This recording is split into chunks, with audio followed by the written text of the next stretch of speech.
कृष्णाय वासुदेवाय हरये परमात्मने प्रणतः क्लेशनाशाय गोविन्दाय नमो नमः।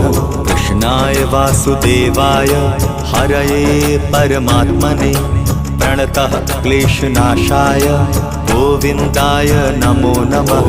कृष्णाय वासुदेवाय हरये परमात्मने प्रणतः क्लेशनाशाय गोविन्दाय नमो नमः।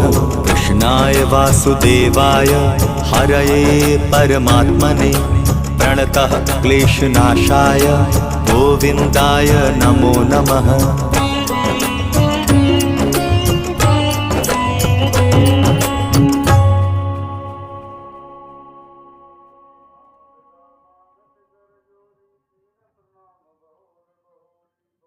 ऊपर से भी नमक इसमें डालेंगे। हमारे महाराज जी बोले हैं कि इसमें नमक डाल देना।